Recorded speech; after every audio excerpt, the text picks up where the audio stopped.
6 months after humanity's arrival in Coalition space, one task remained. The Devourer home system still existed. 5 worlds populated by the last survivors of a species that had once terrorized 3 galaxies. The Coalition Council had been debating what to do with them for weeks. Some argued for containment, build barriers around the system and let them live in isolation.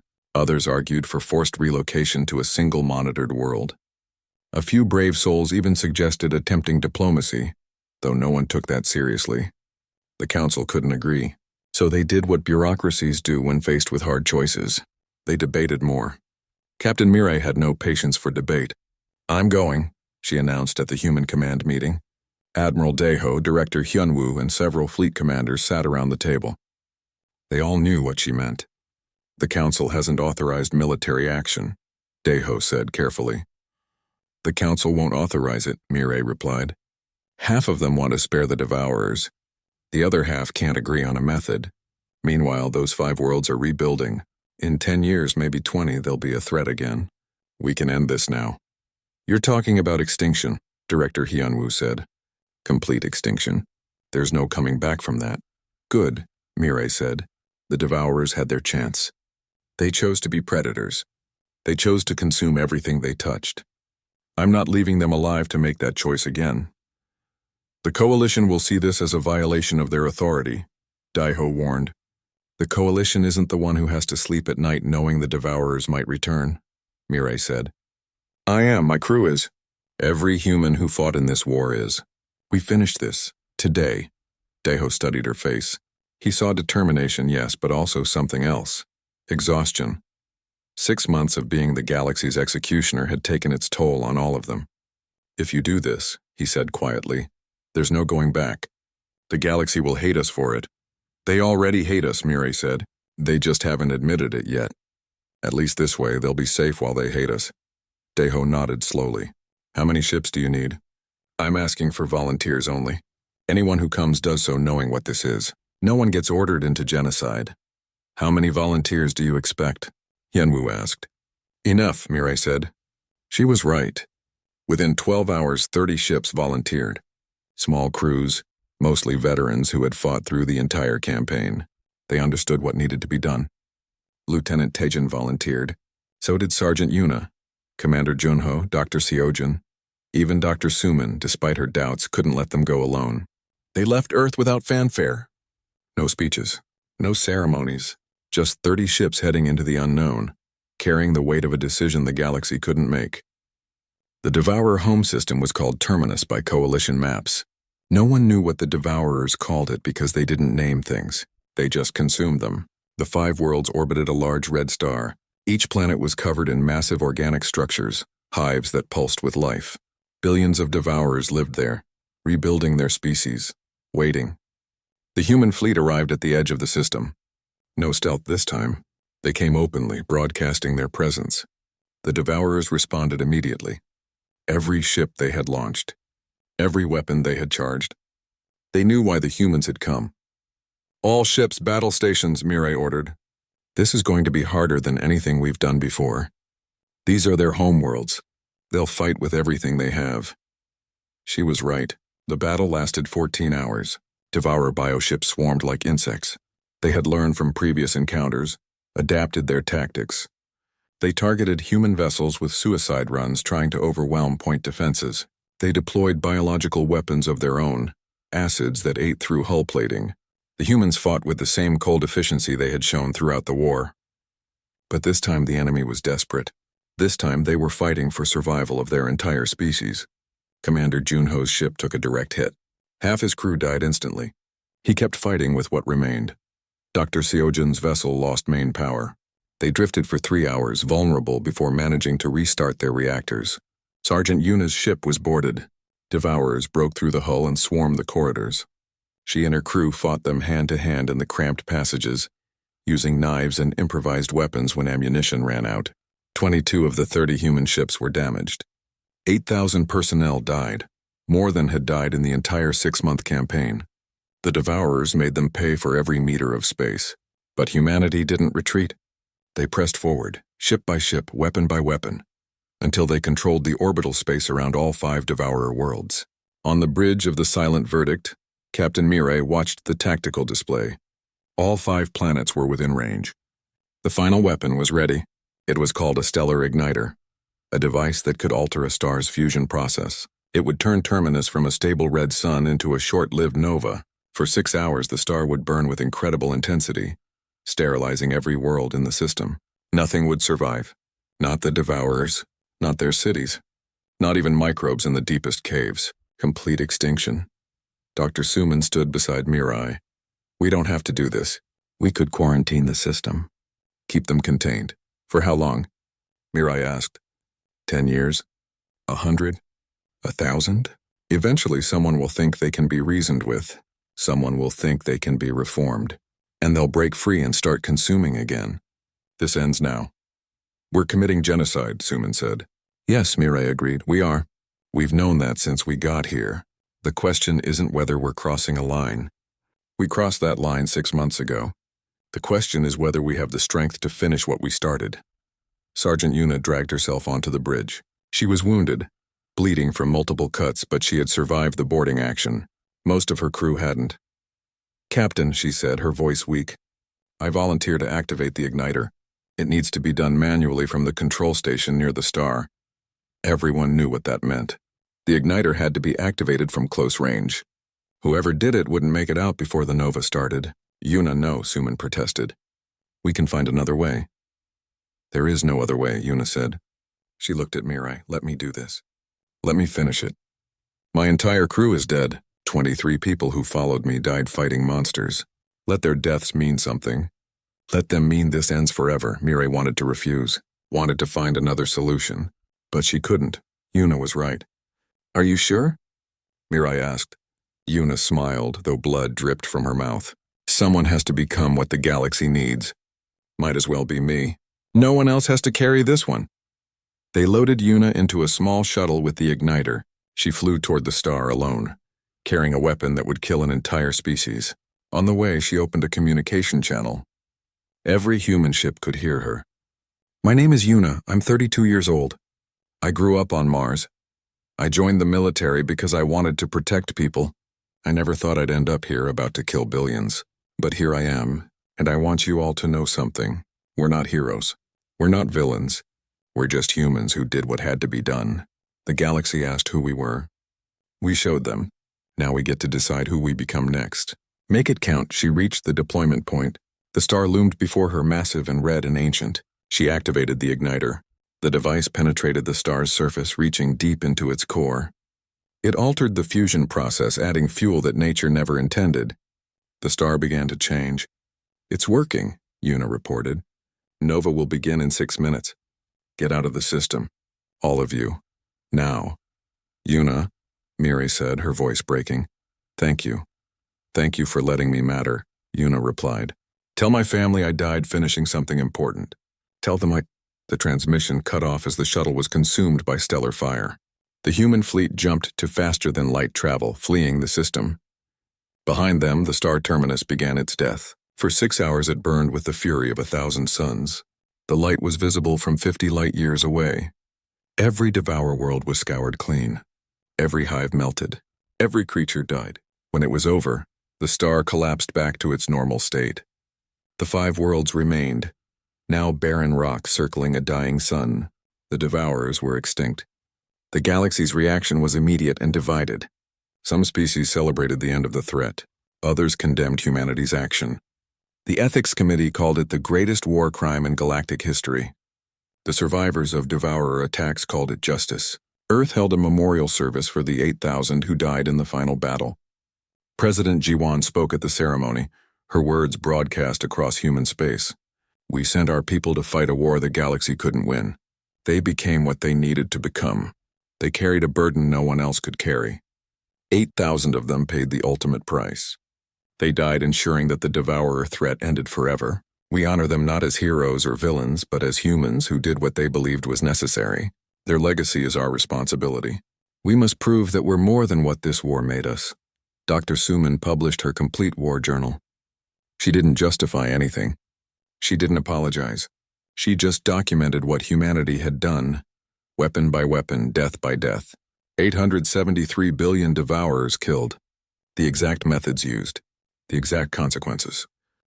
4 months into the campaign, the impossible had happened. The Devourers were almost extinct. They controlled only their original home system now, a cluster of 5 heavily defended worlds deep in uncharted space. The species that had terrorized the galaxy was cornered and dying, but the galaxy wasn't celebrating anymore. They were arguing. The Galactic Coalition's Ethics Committee convened an emergency hearing. The Grand Chamber was filled with representatives from every major species. They had gathered to discuss one question. Had humanity committed war crimes? Fleet Admiral Deho and Captain Mireille were summoned to testify. They arrived in dress uniforms flanked by human security. The tension in the chamber was thick enough to cut. Ambassador Thalvin opened the proceedings. His voice was cold. We asked Earth for military assistance. We did not ask for genocide. We did not ask for biological weapons, genetic plagues, and the extinction of an entire species. The humans have killed 873 billion devourers. That is more death than this galaxy has seen in 10,000 years. Those deaths saved trillions of coalition lives, Deho responded calmly. Every devourer we killed was one that wouldn't consume your people. You used weapons banned by galactic law for 3,000 years, a prosecutor from the Peace Assembly said. You deployed biological agents, nanite swarms, and genetic targeting weapons. These are crimes against sentience itself. Commander Junho stood up from the human delegation. He was supposed to be silent, but he had heard enough. You want to talk about crimes? Let me tell you about crimes. The Devourers wiped out the Helix Confederation, 32 billion people. I've read the reports. They ate them alive. Entire cities consumed while people screamed. And what did the Coalition do? Nothing. You mourned. You held ceremonies. You did nothing. We tried diplomatic solutions, Thalvin protested. For 200 years, Junho continued, his voice rising. You knew about the Devourers for 2 centuries before they attacked Coalition space. You watched them exterminate species. You did nothing, and when they finally came for you when your own people were dying, suddenly it's everyone's problem. Where was your ethics committee when the Helix Confederation burned? The chamber fell silent. You didn't ask for warriors, Junho said. Warriors have codes. Warriors have honor. Warriors have limits. You begged for survival. You sent a distress call saying you were losing and needed help. We delivered. If our methods disgust you, perhaps you should have been more specific about what you wanted. The hearing continued for 3 days. Evidence was presented. Witnesses testified. The humans didn't deny anything. They showed footage of devourer attacks. They showed casualty reports from coalition worlds. They showed tactical analysis proving that conventional warfare had failed for 3 years. On the second day, Prosecutor Nari took the stand. She was human, a lawyer who had volunteered to argue humanity's case. The coalition had expected her to defend her species. Instead, she attacked them. You want to put humanity on trial? She asked. Fine, but first let's put the coalition on trial. You had 200 years to stop the devourers. You had the technology. You had the resources. You had the moral responsibility. But you did nothing because they weren't your problem yet. And when they became your problem, you realized you couldn't stop them. Not with your rules, not with your honor. So you called the one species you knew could win. You called the species you locked away because we scared you. And now that we've done your dirty work, you want to punish us for it? Nari pulled up a document on the chamber's main display. This is the original distress call Earth received. It says, and I quote, the devourers cannot be stopped. They do not negotiate. They do not surrender. They consume everything. We are losing. We need help. That's what you said. You didn't ask for a specific kind of help. You didn't outline acceptable methods. You just said you were dying and needed saving. We saved you. If the methods we used disgust you, maybe you should have saved yourselves. The chamber erupted in angry voices. Some species applauded. Others shouted protests. The committee chair called for order. That night, informal meetings began. Coalition species started proposing laws, restrictions on human military capability, requirements for coalition oversight of Earth's weapons development. Some called them safety measures. Others called them what they were, chains. Ambassador Thalvin led the initiative. He proposed the containment protocols, a series of laws that would effectively put humanity under coalition supervision. They've proven they're too dangerous to be unchecked, he argued in private meetings. Today they saved us. Tomorrow they might turn those weapons on us. We need control. The proposal gained support. 50 species signed on within 2 days. It looked like it would pass. Then President Jiwan made an announcement that shocked everyone. The message was broadcast across the entire Galactic Coalition.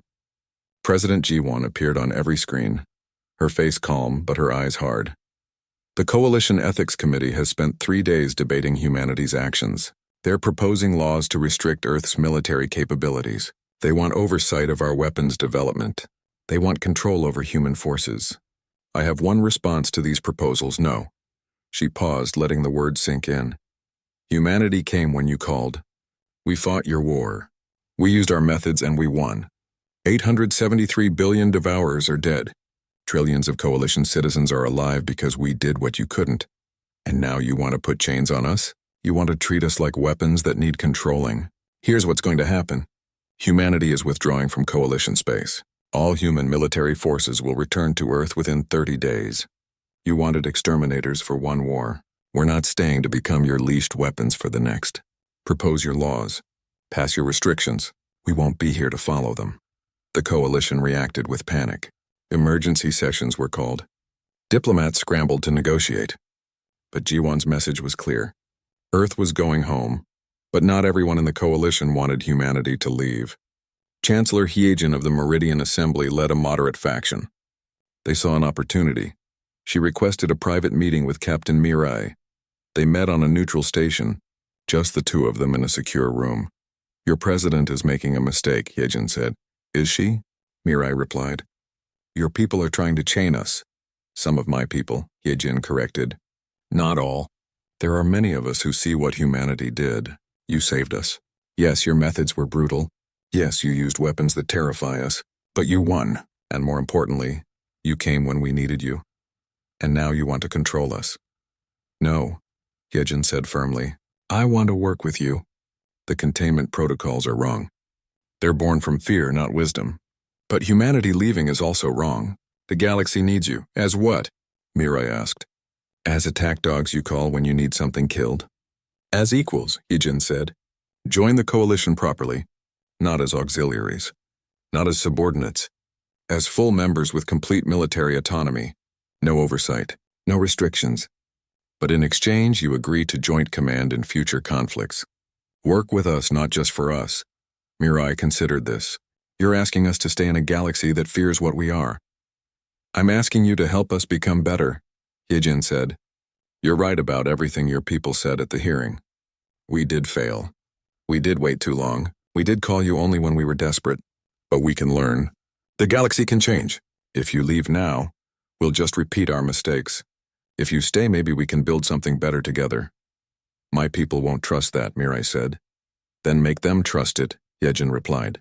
You've proven humanity can fight. Now prove you can build. Prove you're more than executioners. Mirai took the proposal back to Earth. It sparked the biggest debate in human history. Town halls were held across the planet. Experts argued on every news channel. The question wasn't just about joining the coalition. It was about who humanity wanted to be. Colonel Minho argued for isolation. He appeared before Earth's global assembly with grim determination. They'll never see us as anything but weapons. We fought their war with our hands dirty so they could keep theirs clean. Now they hate us for it. Why would we stay in a galaxy that despises what we are? Let's go home. Let's be ourselves without their judgment. Dr. Seojin argued the opposite. He stood at the same podium a day later. We have a chance to be more than what this war made us. Yes, we became executioners. Yes, we used terrible weapons. But we did it to save lives. If we leave now, all we've proven is that we're good at killing. If we stay, we can prove we're good at living too. We can show them and ourselves that humans are more than just efficient killers. The debate raged for weeks. Protests filled the streets. Some demanded isolation. Others demanded engagement. Earth was divided. Finally, a vote was held. Every adult human on Earth and in the colonies got one vote. The question was simple. Should humanity join the Galactic Coalition as full members with complete military autonomy? The results were announced after 2 days of counting. 51% voted yes. 49% voted no, humanity would stay. Barely President Jiwan made the announcement with heavy shoulders. Earth will join the Galactic Coalition. But understand this, We join as equals, not as servants. Our military remains under human command. Our weapons remain our own, and if any species tries to chain us again, we will leave. 2 months into the campaign, the war had changed. The Devourers now controlled only 34 systems, down from 127. Entire hive clusters had been wiped out. The species that had terrorized the galaxy for years was now on the defensive, retreating into their core territories. The Coalition celebrated. Parades were held on liberated worlds. Monuments were built honoring the human forces. Songs were sung about Earth's warriors who had saved the galaxy. But some people were starting to ask questions. Some people were starting to look at the price of salvation. Medical Officer June stood on the surface of Nathara, a world liberated 3 weeks earlier. Around her, 3 billion Coalition citizens celebrated their freedom. Children played in streets that had been battlegrounds. Families rebuilt homes that had been destroyed. But June wasn't looking at the people. She was looking at her scanner results. Dr. Curie approached her, reading from his own scanner. He was a native of Nathara, a doctor who had survived the Devourer occupation. His face was troubled. "The readings are consistent across the entire planet," he said quietly. "Trace elements in the soil, the water, even the air." "What did your people use here?" June didn't want to answer. She had been reviewing the mission reports. When the Devourers had occupied Nathara, they had dug deep into the planet's crust, creating underground hives. Standard weapons couldn't reach them, so Commander Junho had deployed something else. "A biological agent," she finally said, "designed to penetrate deep underground. It targeted the Devourers specifically." "How specifically?" Curie asked. June pulled up her data. "Very specifically. It was tailored to their exact genetic structure. It shouldn't affect any Coalition species." "Shouldn't," Curie repeated, "but it's leaving residue. I've run projections. In 50 years, maybe less, this planet will be toxic to most oxygen-breathing species. The biosphere is being altered at a fundamental level." June felt cold. 3 billion people live here." "Yes," Curie said. "And in 50 years they won't be able to. You saved us today, Medical Officer, but you've also started killing us. It will just take longer." The report reached Human Command within hours. Colonel Minho read it twice before calling a meeting with June. "Is the report accurate?" he asked. "Yes, sir," June said. "The bioweapon is breaking down, but it's leaving compounds that are altering the planet's chemistry. In 50 years, Nathara will be uninhabitable for most Coalition species. Can it be fixed? With advanced enough technology, yes. Atmospheric processors, biosphere engineering. The Coalition doesn't have that technology now, but they might in 50 years. Minho leaned back in his chair. He was quiet for a long time. "We saved 3 billion lives today," he finally said. "In 50 years, they'll have the technology to fix their planet. If we hadn't acted, all 3 billion would be dead right now. We made the right choice." "Sir," June said carefully, "shouldn't we tell them?" "Tell them what?" "That we saved them but gave them a problem 50 years from now. They know we used biological weapons. They know there are consequences. If they want specifics, they can ask." "That's not right," June protested. Minho stood up. "Medical Officer, we're fighting a war of extinction. The Devourers don't leave survivors. They don't leave habitable planets. Every world we liberate is a world that still exists. Yes, there are costs. Yes, there are consequences. But the alternative was everyone dying. I can live with our choice." "Can you?" June didn't answer. She left his office and filed her report anyway. She made sure it went to both Human Command and the Coalition Council. She had a feeling it would cause problems. She was right. Meanwhile, Coalition intelligence made a breakthrough. They had been trying to intercept Devourer communications for 3 years with no success. The hive mind used biological signals that were nearly impossible to decode. But the Devourers were changing. They were afraid, and fear made them sloppy. Intelligence Officer Velshara brought the decoded message to Admiral Kreishan. Her hands trembled as she gave him the datapad. "Sir, you need to read this." Kreishan read the message 3 times. It was from a Devourer Queen to her cluster, sent just 6 hours earlier. "Retreat from the outer colonies. Pull back to defended positions. The empty ones are coming. We cannot fight them. We cannot consume them. They kill without hunger. They kill without passion. They are death itself." "The empty ones," Kreishan said quietly. "That's what they call humans?" "Yes, sir. We've intercepted 4 more messages with the same term. The Devourers are terrified. They've never retreated before. In 10,000 years of expansion across 3 galaxies, they've never shown fear. Until now. Krishan pulled up the human combat reports, 2 months of operations. Estimated Devourer casualties, 430 billion. Estimated human casualties, 8,000. The ratio was staggering. The Devourers were being exterminated. Set up an interrogation, Krishan ordered. We captured a Devourer scout last week. I want to talk to it. The captured Devourer was held in a containment cell designed to block its connection to the hive mind. It was a small creature, only 2 meters tall, but even alone it radiated menace. Its multiple eyes watched Krishan and Specialist Kyungmin as they entered. Kyungmin was a human interrogation expert. She sat down across from the Devourer and spoke calmly. How long has your species been the dominant force in this region? The Devourer's translator device clicked and hissed. 10,000 cycles. We are the apex. We consume all. Not anymore, Kyungmin said. You're losing, why? The creature's eyes all fixed on her. You know why, empty one. Tell me anyway. The Devourer was quiet for a long moment. When it spoke again, its voice carried something Krishan had never heard from a Devourer before. Fear. We have consumed 1,000 species. We have devoured 10,000 worlds. We are hunger given form. But you, it leaned forward. You are not hunger. You are not rage. You are not anything. You kill with no emotion, no purpose beyond death. You are the void that ends all things. We have a purpose, Kyungmin corrected. We're protecting the Coalition. No, the Devourer said. The Coalition species fight with anger, with fear, with desperation. Those emotions we understand. But you empty ones, you kill like machines, like the universe itself deciding something should not exist.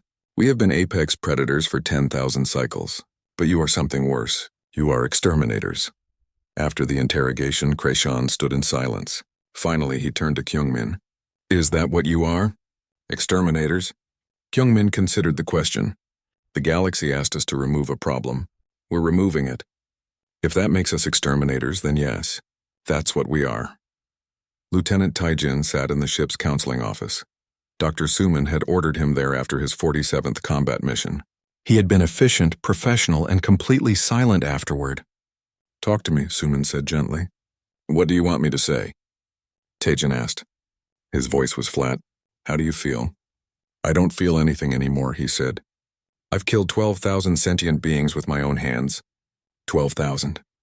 I can remember the first 100. After that, they blur together. They're just numbers now, just targets. That's concerning, Suman said. Taijin laughed, but there was no humor in it. Is it? We're doing exactly what we were sent here to do. Kill Devourers. Remove the threat. We're very good at it. I'm very good at it. So why does that make me broken? Because you're human, Suman said. We're not supposed to kill without feeling. Then maybe we're not the right species for this job, Taijin said. He stood up. But we're the only ones willing to do it. Everyone else wants to fight clean wars with honor and mercy. That's nice, but it doesn't win wars. We win wars. And this is what winning looks like. He left before Suman could respond. That night, Admiral Deho made an announcement to all human forces. He had heard about Taijin's breakdown. He had heard about others struggling with similar issues. His message was broadcast to every human ship and station.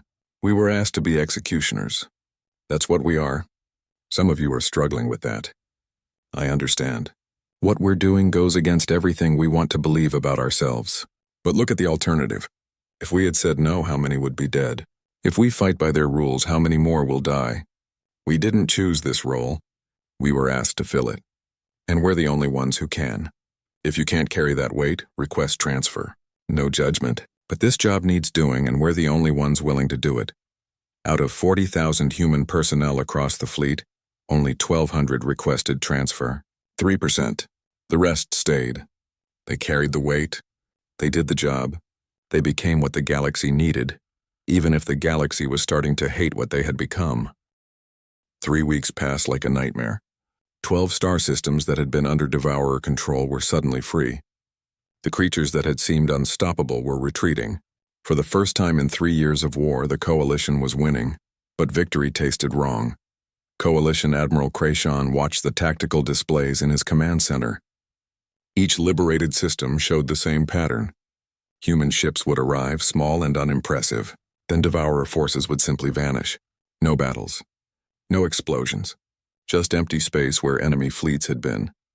I want to observe their operations, Krishan announced to his staff. Directly. I need to understand how they're doing this. His second officer, a young pilot named Velshara, looked worried. Admiral, the humans have denied all previous requests for observation. They say their methods are classified. Then I'll make it an official coalition demand, Krishan said. We're allies now. Allies don't keep secrets. It took 2 days of diplomatic pressure, but Captain Mireille finally agreed. She sent a short message. You can watch, but don't blame me for what you see. Krishan joined a human strike team on a military transport, heading toward a devourer breeding world called Torvin. The system had 3 planets, all of them covered in devourer hives that produced millions of new creatures every month. Coalition strategists had studied it for a year and concluded it was impossible to take without losing entire fleets. The humans planned to take it in one day. Commander Junho led the strike team. He was a quiet man with cold eyes. When Krishan came aboard, Junho shook his hand and offered him a seat. Welcome, Admiral. Captain Mireille said you wanted to observe our operations. Yes, Krishan said. Your success rate is impressive. We want to learn from your tactics, Junho nodded slowly. Understand something first. You asked us to solve a problem. We're solving it. What you're about to see might disturb you. That's not our concern. Results are our concern. Krishan felt a chill run through him, but he nodded. I understand. He did not understand. Not yet. The transport entered the Torvin system without stealth. The Devourers detected them immediately. Hundreds of bioships launched from the planet's surfaces, screaming through space toward the human vessel. Contact in 4 minutes, a human operator announced calmly. Junho walked to a weapons console and activated it. Krishan watched over his shoulder, trying to understand the display. It showed the approaching Devourer ships and something else. Tiny particles being released from the human transport. What are those? Krishan asked. Nanovirus swarm, Junho said without emotion. Modified to target Devourer cellular structure. They'll breach the bioships, infect the crews, and cause complete cellular breakdown. That's a biological weapon, Krishan said, shocked. The Coalition banned those 3,000 years ago. Junho looked at him. The Coalition is losing badly. You don't win wars with rules. You win them with results. On the screen, the Devourer ships began to change. Their organic hulls started to dissolve. The creatures inside died in seconds, their bodies turning to liquid. 300 bioships became clouds of organic debris in less than a minute. Krishan felt sick. That's just the first wave, Junho continued. Now we deal with the planets. The transport moved into orbit around the first Devourer world.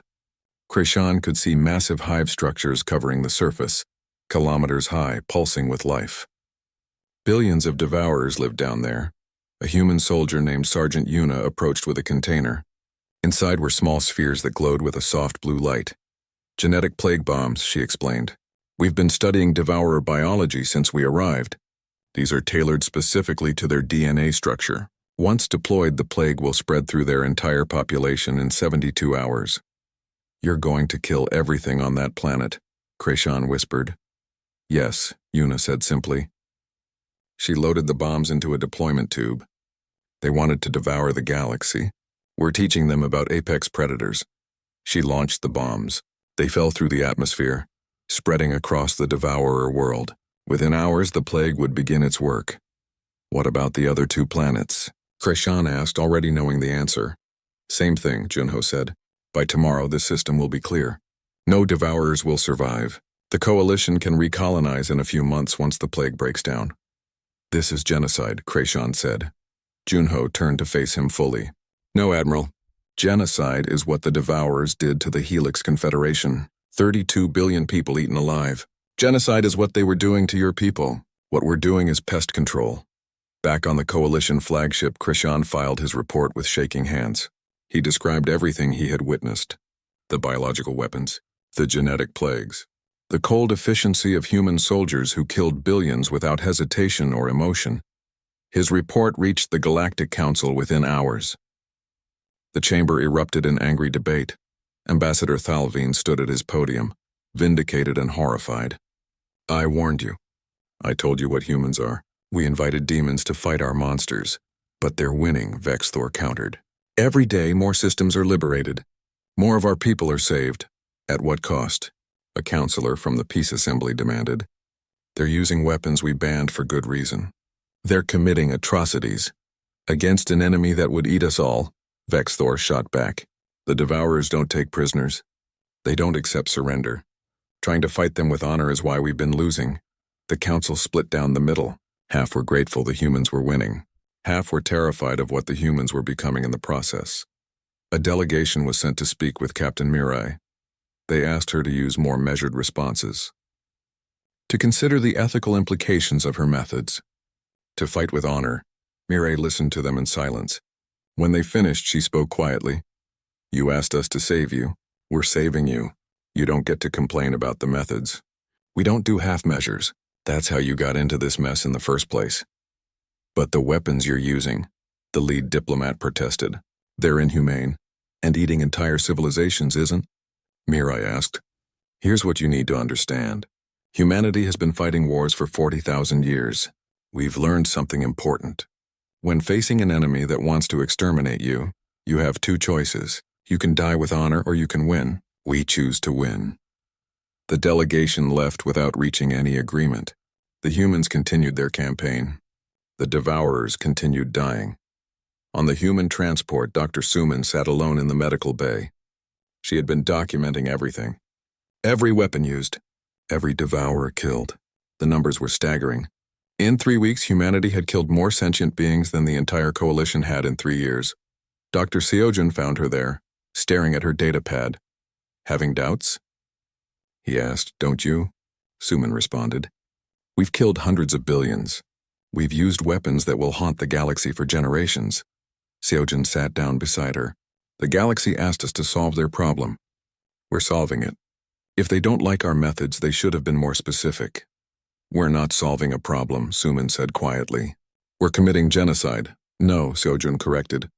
We're committing controlled extinction of a hostile species that was committing genocide. There's a difference. Is there? Suman asked. Because from where I'm sitting, we're becoming exactly what they locked us away for being. We're becoming monsters, Seojun didn't answer. He couldn't, because deep down he knew she was right. Lieutenant Taejin walked past them, heading to his quarters. He had just finished his 47th combat mission. He had killed thousands of Devourers, maybe tens of thousands. He had stopped counting. In his quarters, he sat on his bunk and stared at his hands. They were steady. They didn't shake. He wondered if that made him a good soldier or a broken human being. Commander Junho made an announcement to all human forces that night. His message was brief. Some of you are struggling with what we're doing. That's normal. That's human. But remember why we're here. The coalition asked for help. The Devourers were winning. If we had done nothing, trillions would have died. If we fight by the coalition's rules, trillions will still die. So we fight our way. We do what needs to be done. We carry the weight so others don't have to. That's what makes us human. The words helped some. Others lay awake in their bunks, wondering when they had stopped being soldiers and started being executioners. The answer, though none of them wanted to admit it, was simple. They had become executioners the moment the galaxy asked them to be. The council chamber floated in the darkness of space, a massive structure built from crystallized light and ancient metals. Inside, representatives from 247 species sat in tense silence. They had been debating for 6 hours, and fear hung in the air like smoke. Ambassador Thalvin stood at his podium, his forearms trembling. His species, the Serenity Collective, had survived for 10,000 years by avoiding conflict. Now he spoke words he never thought he would say. We are losing this war, he said, his voice carrying across the chamber. 89 systems have fallen. 3 trillion souls are dead. The Devourers do not negotiate. They do not stop. They consume everything. High Commander Vexthor slammed his armored fist on his console. The sound echoed like thunder. We know this, Ambassador. Tell us something we don't know. Thalvin's eye stalks drooped with exhaustion. There is one option we have not considered. One species we have kept isolated for 600 years. The chamber erupted in shocked voices. Species that communicated through light flashed angry colors. Others released pheromones of disagreement. Everyone knew what he meant. The humans, Thalvin continued. We must contact Earth. Vexthor's people were warriors bred for combat across 1,000 generations. Even he hesitated. You want to unleash them? Have you forgotten First Contact? Have you forgotten what they did to the Raider clans? I have forgotten nothing, Talavine said quietly. That is precisely why I suggest this. The Raiders attacked a human colony ship. 300 humans died. Do you remember what humanity did in response? The chamber fell silent. Everyone remembered. Humanity had hunted down every Raider clan across 15 systems. They had done it in 40 days. They had not taken prisoners. They had not accepted surrender. When it was over, the Raider species no longer existed. They are too violent, a counselor from the Harmony Worlds protested. Too dangerous. We isolated them to protect the galaxy. And now, Vexthor said, standing tall, we need that violence. We need that danger. The Devourers are 3 months from the core worlds. If we do nothing, we all die. If we call the humans, at least we have a chance. The vote took 2 hours. It passed by a margin of only 12 votes. The Galactic Coalition would send a distress call to Earth. They would ask for warriors. They would ask for help. They had no idea what they were really asking for. The message reached Earth's Unified Defense Command at 0300 hours. Fleet Admiral Deho was awakened from sleep by the priority alert. He read the transmission 3 times before he believed it. The galaxy that had locked humanity away for 6 centuries was begging for help. They described the Devourers, showed footage of burning worlds, and made their request clear. They needed military assistance. They needed soldiers. Deho called an emergency meeting. Within an hour, he sat in a secure room with President Jiwan and Director Hyunwoo of Military Intelligence. They watched the Coalition's message play on the screens around them. They're desperate, Jiwan said. She was young for a president, only 45, but her eyes were old. They wouldn't contact us otherwise. They want warriors, Hyunwoo said. He pulled up tactical data on the Devourers, a hive mind species. Extremely aggressive. Genocidal, they've wiped out 4 species completely. The Coalition has been fighting for 3 years and losing badly. Deho studied the data in silence. He had fought in 3 wars. He knew what desperate enemies could do. He also knew what desperate allies expected. They want us to follow their rules of engagement, he said finally. Look at this. They've sent us their military protocols. No biological weapons. No total warfare. No targeting of civilian populations, even enemy ones. Jiwan laughed, but there was no humor in it. They locked us away because we frightened them. Now they want us to fight their war with one hand tied behind our backs? They want warriors, Deho repeated. Honor-bound soldiers who fight fair. The Devourers aren't fighting fair, Hyunwoo observed. They're eating entire planets. The 3 of them sat in silence for a long moment. Finally, Jiwan spoke. Send them specialists. Send them our best. But make it clear that we fight our way, not theirs. If they want results, they don't get to choose the methods. Deho nodded. He already knew who to send. Captain Mirai stood on the bridge of the Silent Verdict, watching Earth shrink behind them. Her ship was small, only 200 meters long, but it was packed with technology the Coalition had never seen. It was a stealth reconnaissance vessel, designed for missions that officially never happened.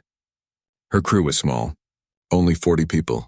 Lieutenant Tajin managed weapon systems. Dr. Suman handled xenobiology and first contact protocols. The rest were specialists in everything from electronic warfare to deep space infiltration. Captain, Tajin said from his station, we're receiving another message from the Coalition. They're asking about our estimated arrival time and the size of our battle fleet. Mirai smiled, though her eyes remained cold. Tell them we're the battle fleet. Tell them we'll be at Kalara Prime in 6 days. They're going to be disappointed, Suman said quietly. They're expecting battleships and carriers. Thousands of soldiers. We're just one small ship. They asked for help, Mirai said. They're getting it. Whether they like how it looks is their problem. The Silent Verdict jumped to faster-than-light travel, leaving Earth's solar system behind. Mirai had read the Coalition's rules of engagement carefully. She had also read their casualty reports. 3 trillion dead. Entire worlds reduced to barren rocks. The Coalition wanted to fight a clean war. They wanted honor and mercy and rules. That's why they were losing. Mirai had no interest in losing.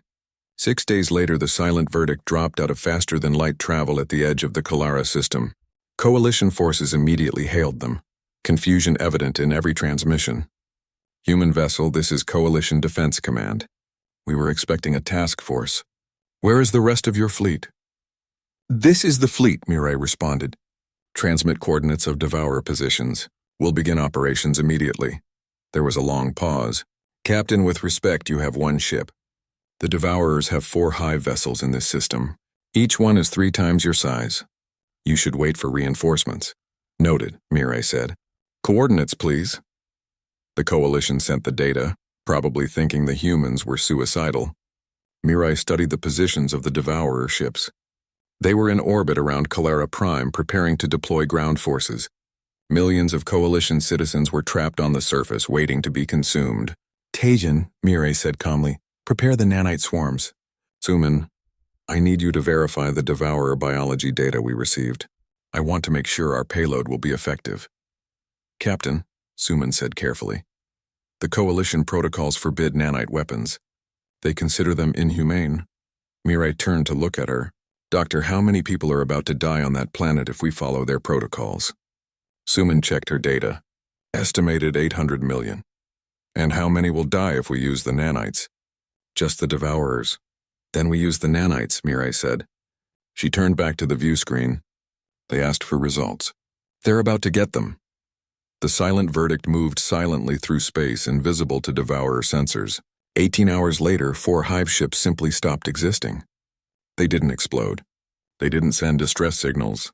They were there one moment and gone the next, converted to nothing but scattered atoms by weapons that unmade matter itself. On the surface of Kalara Prime, 800 million Coalition citizens celebrated their salvation. In orbit, Coalition military officers watched their sensors in shock and growing fear. The humans had arrived. And they didn't fight like anyone expected.